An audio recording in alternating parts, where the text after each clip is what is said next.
প্রিয় দর্শক, শুভেচ্ছা জানাচ্ছি নিয়মিত কবি ও কবিতা অনুষ্ঠানের কবিকণ্ঠে কবিতা প্রতিভা প্রকাশন থেকে আমাকে আজকের এই স্টুডিওতে আমন্ত্রণ জানিয়েছে। আমরা কবিও এই কবিকণ্ঠের কবিতায় আপনাদের সকলকে শুভেচ্ছা জানাচ্ছি। প্রতিভা প্রকাশ একটি প্রকাশনী সংস্থা যা বিভিন্ন বইয়ের প্রকাশনার কাজ করছে। তারা বাংলাদেশে, তারা কাজ করছে আমাদের দেশের বাইরেও। প্রবাসী লেখক যারা আছে তাদের বই নিয়ে কাজ করছে, কবিতার বই, কাজ করছে গল্পের বই, কাজ করছে উপন্যাস ছড়ার বই, শিশু সাহিত্যের বই। এই প্রতিভা প্রকাশ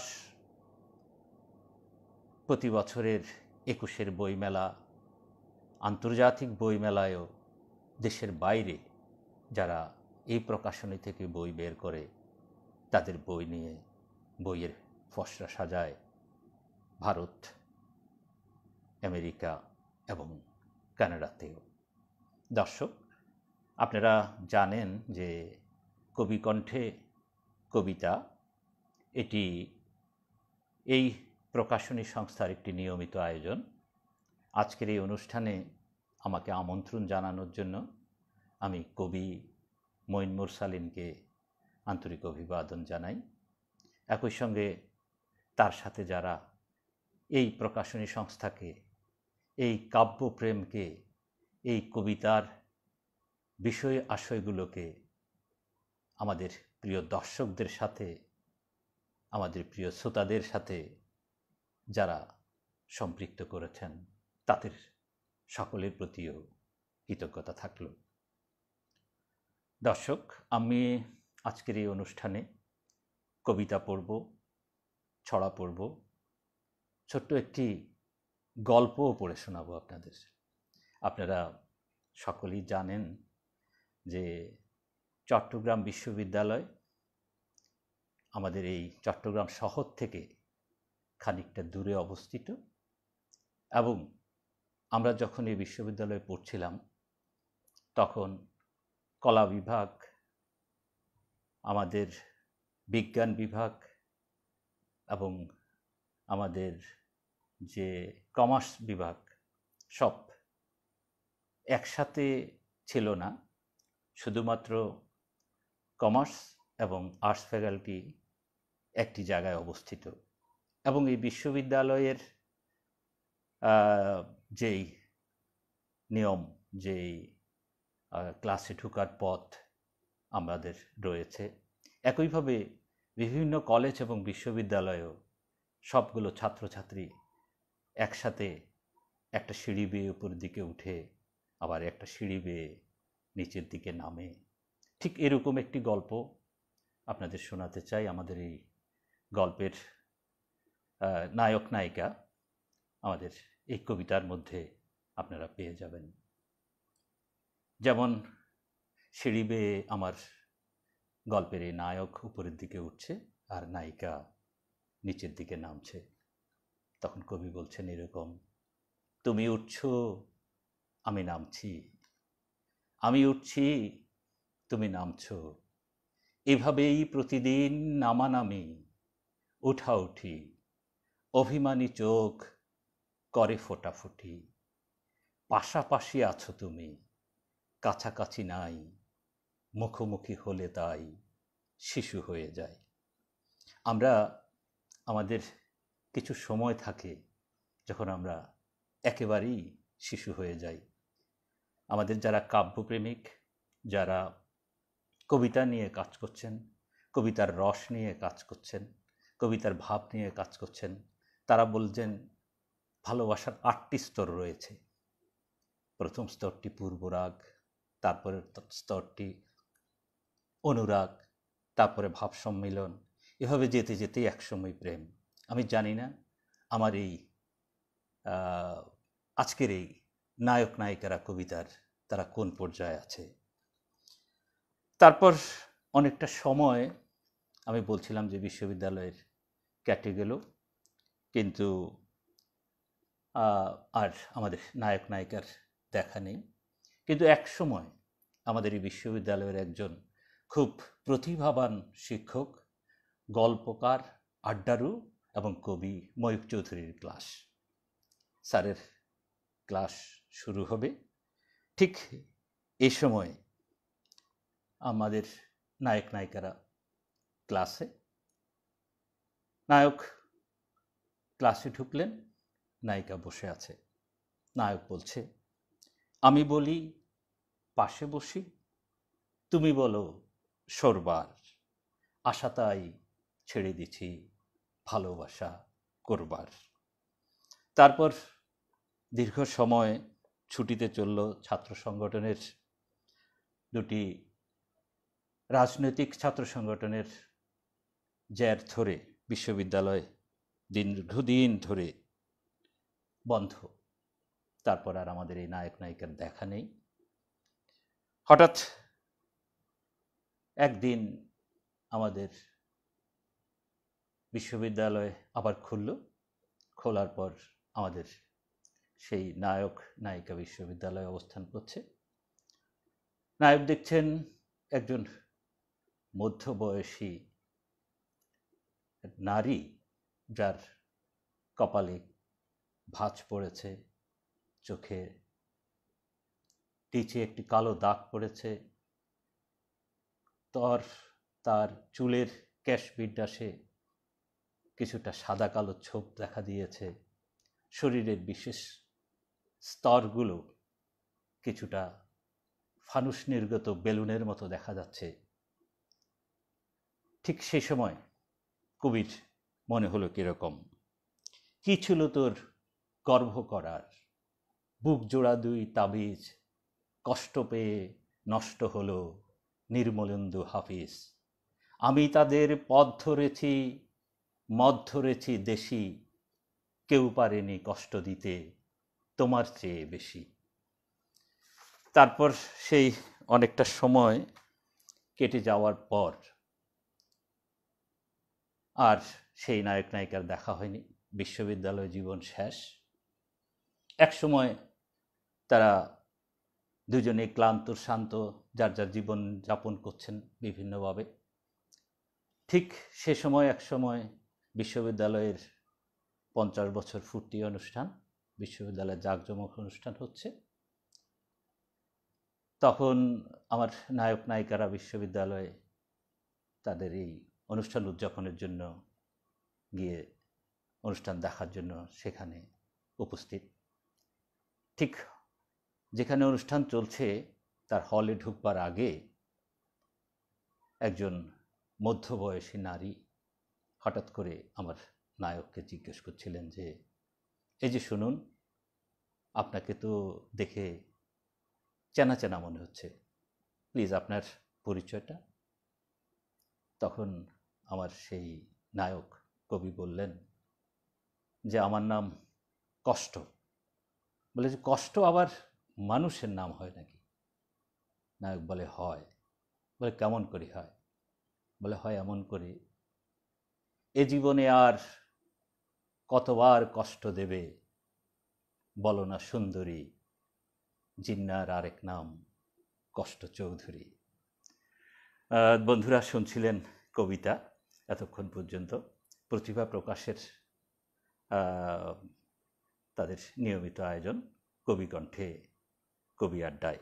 আমি এবার আমার আরেকটি কবিতা আপনাদের শোনাতে চাই। এই কবিতাটি আমাদের গ্রামের আঞ্চলিক ভাষায়, দেশের আঞ্চলিক ভাষায় লেখা। কবিতাটি পড়লেই আপনারা নিশ্চয়ই বুঝতে পারবেন যে এটি কোন এলাকার মানুষের মুখের ভাষা। কবিতার শিরোনাম হচ্ছে ওমারে।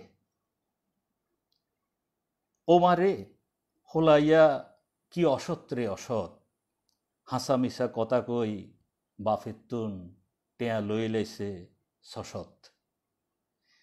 হেই টেয়াগুন তুই বন্ধু বান্ধব লই হোটেলে যাই খরি, তোর বইনগা খুদের বুদ্দা খাই, এই বাইত হে বাইত যাই গেষ্টিকে যায় মরি। ও মারে হলাইয়া কি অসৎ রে অসৎ, লেখাপড়ার কথা কই বাফের তুন টেয়া লইছে নসৎ। হেই টেয়া বান্ধবীর মোবাইলে দে ভরি, বান্ধবী তো কথা কয় আরেক গারে দড়ি। আপনি যে নাম্বারে ফোন করেছেন নাম্বারটি এখন ব্যস্ত রয়েছে, অনুগ্রহ করে একটু অপেক্ষা করুন। আপনি যে নাম্বারে ফোন করেছেন নাম্বারটি এখন ব্যস্ত রয়েছে, অনুগ্রহ করে একটু অপেক্ষা করুন। ও মারে কতক্ষণ অপেক্ষা করতাম, অপেক্ষা করতে করতে বুইয়া আঙ্গুলের রেখা জারগই মুছি, হাফতায় হাফতায় ফেক্সি করি 500 টিয়া গুনি, কিন্তু আই লাইন হাই না তোমার মোবাইল ফোনে। ও মারে হলাইয়া কি অসৎ রে অসৎ, বেতন ফিসের কথা কই বাফের তুন টেয়া লইছে নসৎ। ও মারে হলাইয়া কি অসৎ রে অসৎ, হোলার বাপ তো বুঝেন ভালো মন্দ খোঁজেন, ঠেলা ঠুলা ঠেলি বাফে হৈসা করে রুজি, হেই হৈসা লই হোলায় আমথুত্তি করে।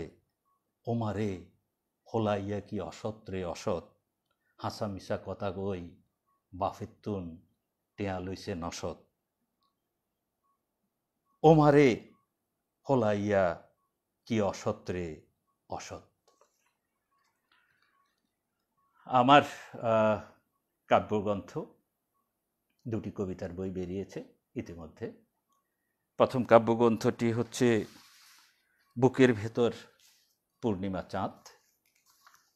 এই বুকের ভিতর পূর্ণিমা চাঁদ কাব্যগ্রন্থ থেকে আমি আপনাদের একটি কবিতা শোনাতে চাই। কবিতার শিরোনাম স্বপ্নচষা কৃষক। উত্তাল আর উন্মাদে যৌবন নদী তুমি, আমি অদ্ভুত স্বপ্নচষা এক কৃষক।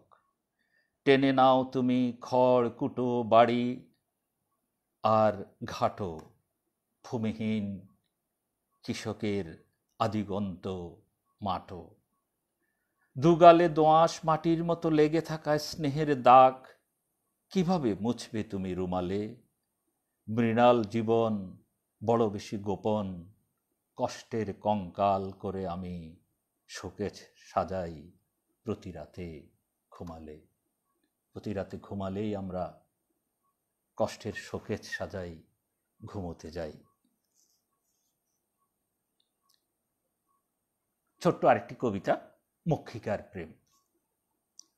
নদীর নিয়তি যেমন ভাঙে তার নিজ হাতে গড়া, তোমারও যেন লেগেছে ভীষণ ভাঙা গড়ার তাড়া।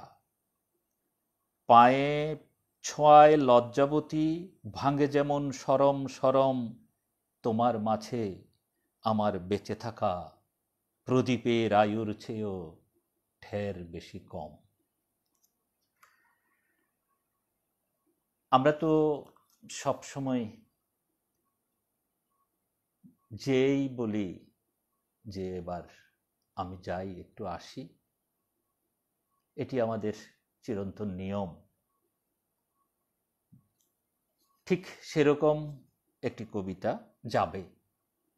যাবে, যাই, যাও। তুমি কি থাকতে এসেছো নাকি কেউ থাকে? কি করে তোমাকেই আটকাই? সবাই তো এসেই বলে যাই। যে যাবার সে যায়, না বলেই চলে যায়। কেউ কেউ ব্যতিক্রম, যেতে যেতে থেকে যায়। ভালোবাসা মানেই শুধু প্রেম নয়, দীর্ঘদিন ভালোবাসায় প্রেম হয়। ঠিক আছে, যাও। কিছু সোনালি দুঃখ সঙ্গে নিয়ে যাও। মাঝরাতে ভাঙা ঘুমের অর্থ কেউ খোঁজেনি, নদীও নারীরা কখনই কবির কষ্ট বোঝেনি। যাবে, যাও, সবাই তো এসেই বলে যাই, বলো তোমাকেই বা কি করে আটকাই। যাবে, যাও। বন্ধুরা, অনেকক্ষণ কবিতা শুনছিলেন। মূলত আমি কবিতার পাশাপাশি শিশু সাহিত্যে কাজ করছি, ছোটদের নিয়ে কাজ করছি। ছোটদের বই আমার বাজারে এখনো রয়েছে 8টি। তার মধ্যে ছোটদের গল্পের বই আছে 6টি, ছোটদের জীবনীর বই রয়েছে 1টি, আর ছড়ার বই। তো আমার ছড়ার বই, আমি যে ছড়াটি পড়তে চাইছি ছড়ার বই থেকে, সেটি হচ্ছে প্রজাপতি ছড়ার বইটি থেকে আমি আপনাদের জন্য একটি ছড়া শোনাতে চাই। ছড়ার শিরোনাম ভীষণ মজা। প্রীতুর জামা দেখতে ভালো, প্রমিরটা বেশ আরও। খুশির দিনে এই জামাটি কাউকে দিতে পারো, ভীষণ মজা আরও।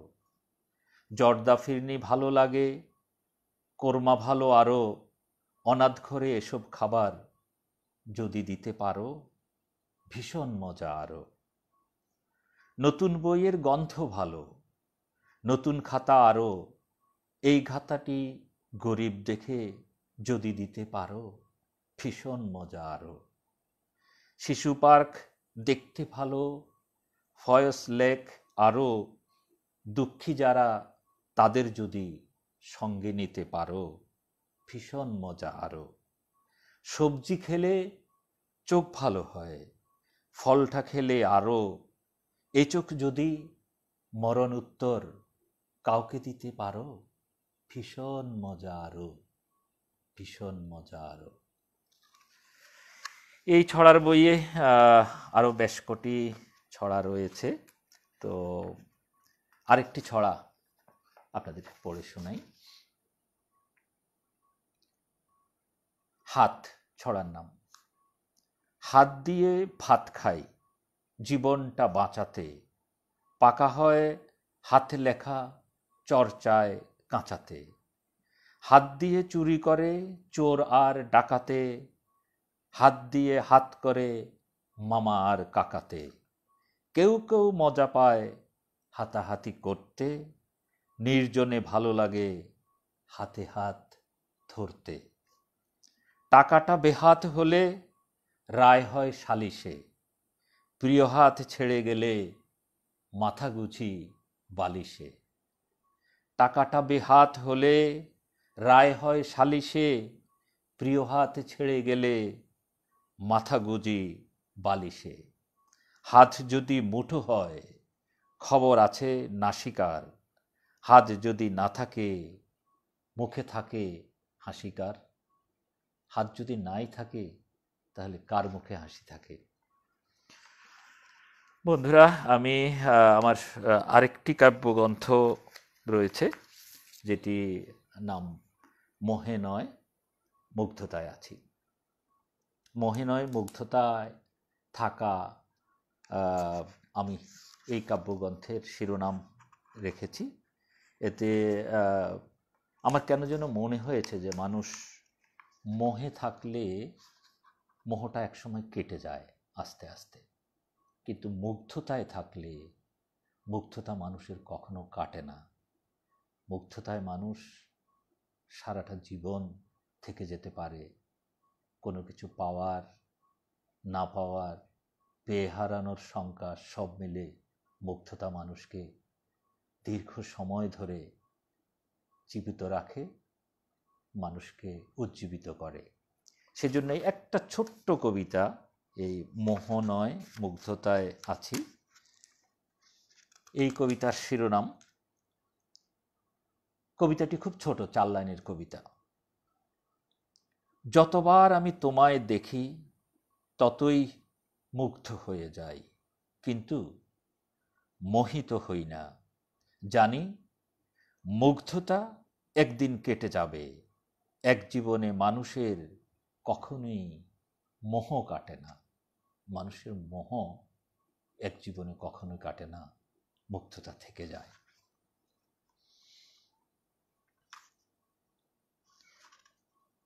এই কাব্যগ্রন্থের আরেকটি কবিতা নেই এবং আছে আমাদের। আমাদের আসলে তো অনেক কিছুই নাই, যেমন ধরুন আমাদের একটা সাবমেরিন নাই, আমরা আমাদের সৌরজগতে লোক পাঠানোর আমাদের ব্যবস্থা নাই, আমাদের বড় যুদ্ধ জাহাজ নাই, আমাদের আসলে অনেক কিছুই তো নাই।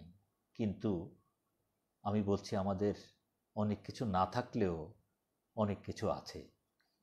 আমাদের এই কবিতায় আমি বলছি নেই আবার আছেও।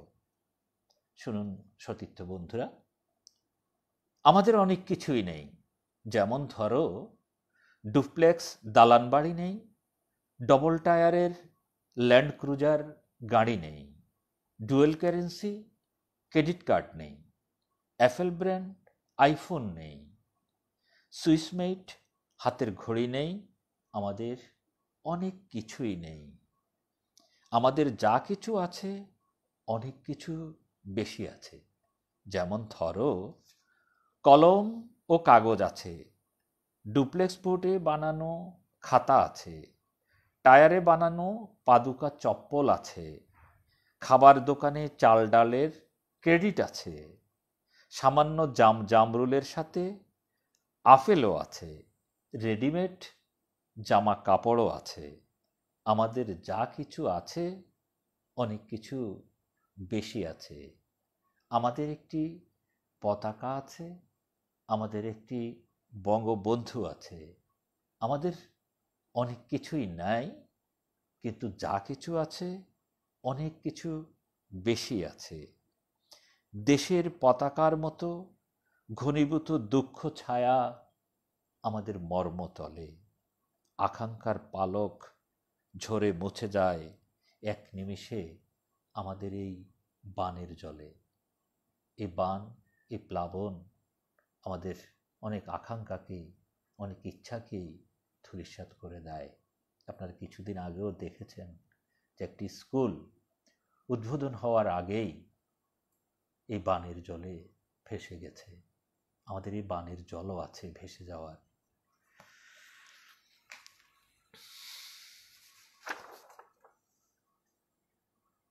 আরেকটি ছোট্ট কবিতা, কবিতার শিরোনাম নিথর হাত।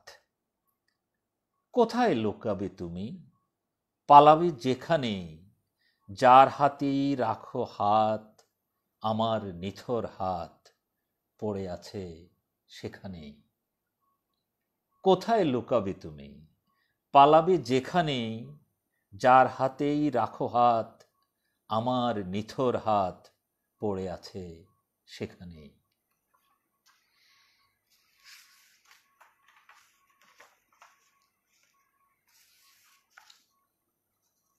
পড়াই পড়াই এই কবিতাটি মূলত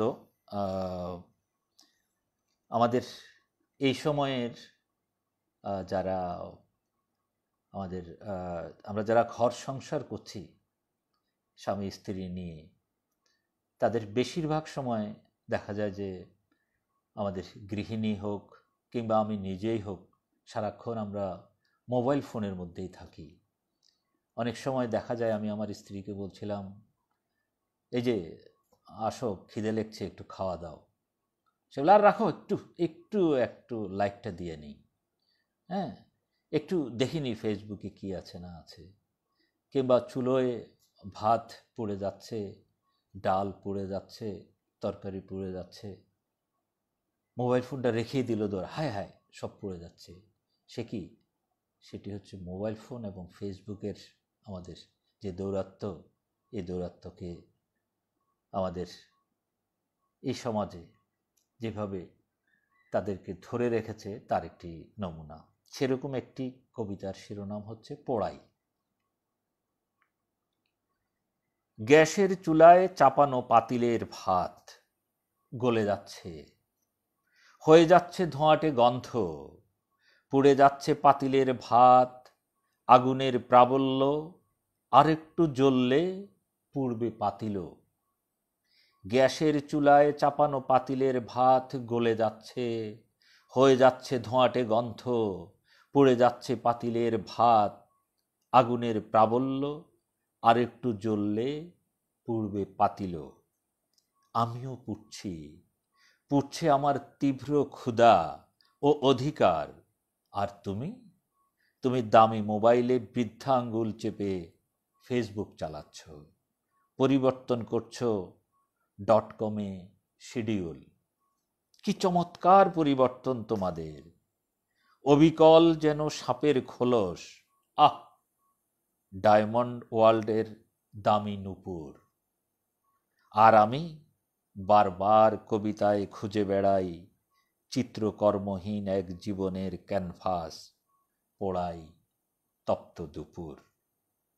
কি চমৎকার পরিবর্তন তোমাদের, অবিকল যেন সাপের খোলস।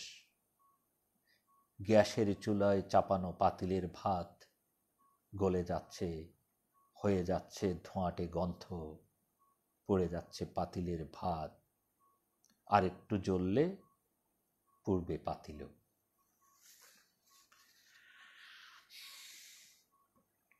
বন্ধুরা, এই কবিতা অনুষ্ঠানে আরেকটি মোবাইল সংলাপ এই শিরোনামের একটি ছড়া শোনাতে চাই।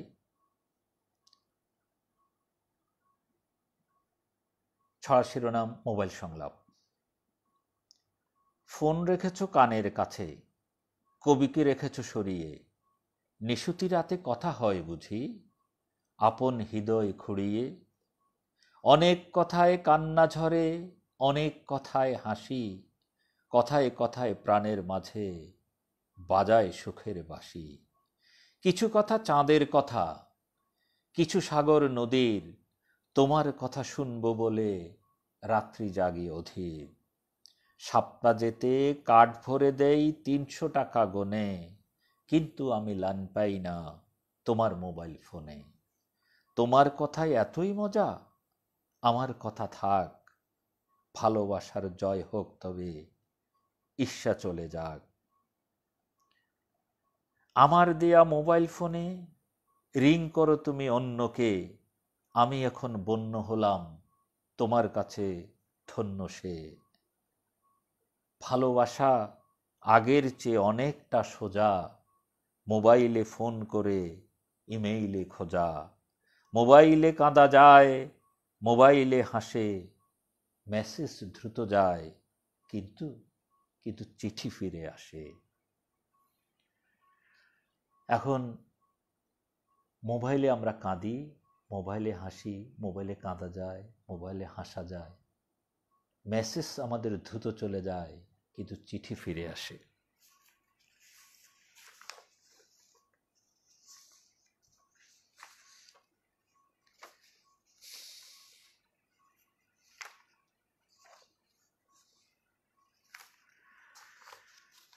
আবার যে কবিতাটি পড়ছি, এটি কবিতার শিরোনাম আসলে এটাই নিয়ম। তুমি জল, তাই বলে তোমাকে আমি কখনো সিন্ধু ভাবিনি।